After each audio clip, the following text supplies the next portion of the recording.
شہد کے سوا ہر میٹھی چیز میں زہر ہے، اور زہر کے سوا ہر کڑوی چیز میں شفا ہے۔ اپنے دل میں ہمیشہ اچھی امید رکھیں، مگر کسی سے کبھی کوئی توقع نہ رکھیں۔ جو وقت کو اہمیت دیتے ہیں وہ زندگی بھر ناکامی کا شکار نہیں ہوتے۔ آزمائشیں ان کے لیے ہوتی ہیں جن کو اللہ چاہتا ہے، اور صبر وہی کرتے ہیں جو اللہ کو چاہتے ہیں۔ لوگوں کی نظر میں خود کو اعلیٰ بنانے کی چاہت ایک دن انسان کو رب کے سامنے شرمندہ کر جاتی ہے۔ کبھی کبھی آپ اس قدر اس وقت تک نظر ہی نہیں آتی جب تک آپ کی غیر موجودگی کا احساس نہ ہو۔ وقت ایک چیز لازمی سکھاتا ہے کہ ہر رشتہ اس وقت تک اہم ہے جب آپ دوسروں کے معیار کے مطابق ہیں۔ ایک جگہ کھڑے ہونے سے بہتر ہے کہ آہستہ آہستہ قدم اٹھاؤ، کہ یہ نہ چلنے سے بہت بہتر ہوتا ہے۔ بے شک وقت کے پاؤں نہیں، مگر اس کی رفتار بہت تیز ہوتی ہے۔ گناہ بھی دو طرح کے ہوتے ہیں، ایک ظاہری اور دوسرا باطنی، اور باطنی گناہ سب سے ہلاک کن ہوتا ہے۔ دوسروں کے عیب کبھی مت اچھالنا، نہیں تو تمہاری بازار میں سجیں گے۔ مٹی سے بنے انسان کا تماشا بھی عجیب ہوتا ہے۔ بے وفائی کرو تو روتا ہے، وفا کرو تو رلاتا ہے۔ خوش رہنا اچھی عادت ہے، مگر دوسروں کی خوشی میں خوش رہنا بہت بہترین عادت کہلاتی ہے۔ کسی کے بدلہ لینے سے مت ڈرنا، بلکہ ان سے ڈرنا جو اپنا بدلہ اللہ کے حوالے کر دیتے ہیں۔ دنیا میں اختلافات کا حل تو تلاش کر ہی لیا جاتا ہے، مگر حسد اور بغض کا حل نہیں ملتا۔ جو محنت سے جان چھڑاتا ہے اس کے خواب اور امیدیں ختم ہو جاتی ہیں۔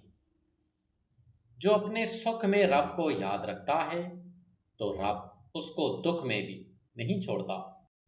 ہم ساری زندگی دوسروں کی توجہ، محبت اور خوشنودی حاصل کرنے کے مقصد میں کامیاب نہیں ہوتے، اور رب سے چند لمحے بات کریں، اس کی عبادت شوق سے کریں تو وہ جلدی راضی ہو جاتا ہے۔ جس کو تم سے سچی محبت ہوگی وہ ہر حال میں تمہارا مخلص بنے گا، مگر شرط یہ ہے کہ وہ منافق نہ ہو۔ کسی نے سوال کیا تھا کہ طاغوت کیا ہے، تو ہر طرف ہلچل مچ گئی کہ اس نے یہ سوال کیوں کیا، کیونکہ آج ہم اسلام کے خلاف بات سننا پسند نہیں کرتے، مگر اسلام پہ چلنے کی کوشش بھی نہیں کرتے۔ طاغوت کا اصلی مطلب یہی ہے کہ ہر جو چیز ایک صاحب ایمان کو اس کے رب کی نافرمانی کرنے کی طرف متوجہ کرے، اس کو طاغوت کہا جاتا ہے۔ انسان غلطی نہ کرے تو وہ انسان نہیں، کیونکہ غلطی انسان سے ہوتی ہے، اور جو غلطی نہ کرے وہ فرشتہ ہے۔ یہ فرشتے کبھی غلطی نہیں کرتے، کیونکہ اللہ پاک نے انسان کے اندر نفس کا مادہ رکھا ہے جو اس کو ہر غلطی کرنے کی طرف لے جا سکتا ہے، مگر فرشتوں میں نفس اور لالچ نہیں رکھی، اور نہ ہی فرشتے کو انسانی جسم عطا کیا۔ ان کو صرف روح میں رکھا، اور انسان کو مٹی میں پیدا فرمایا اور زمین میں اپنی پہچان کے لیے اتارا۔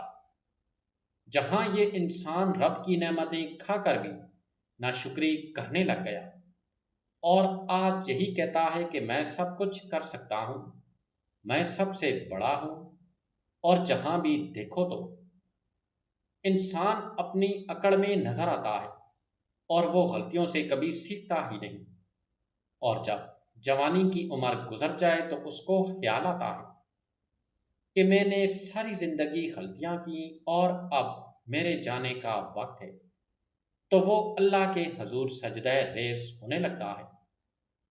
ایک اللہ کی عبادت کرو، اور اپنے جوان بیٹے کو بھی یہ 5 غلطیاں مت کرنے دو کہ ان غلطیوں سے ہی انسان کی زندگی تباہ ہو جاتی ہے اور وہ کسی کام کا اہل نہیں رہتا۔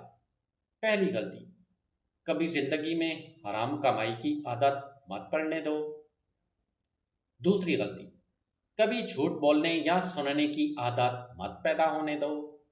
تیسری غلطی، کبھی کوئی نشہ آور چیزوں کی عادت مت پڑنے دو۔ چوتھی غلطی، کبھی کسی کی زندگی کو تباہ کرنے کی کوشش مت کرو۔ پانچویں غلطی، کبھی اللہ کے ساتھ کسی اور کو شریک مت بناؤ۔ اگر تمہارے بیٹے میں یہ غلطیاں پیدا ہو گئیں تو یاد رکھنا وہ ساری زندگی تباہ ہی رہے گا، کبھی کوئی اس کو اپنے پاس تک کھڑا نہیں ہونے دے گا۔ اس لیے اپنے جوان بیٹے کو ان میں سے ایک غلطی بھی مت کرنے دو۔ اس کی زندگی کو ایک اللہ کی طرف لاؤ اور خود بھی نیک اعمال کرو اور اپنے بیٹے کو بھی نیکی کی طرف لاؤ، اور گھر میں سورۃ الواقعہ کو ہر روز کسی بھی وقت پڑھ لیا کرو کہ اس کی برکت سے اولاد کی زندگی میں کبھی برائی پیدا نہیں ہوتی اور وہ کبھی کسی کے دھوکے میں نہیں آتے اور اپنی زندگی کو اللہ کی راہ میں لے کر چلتے ہیں۔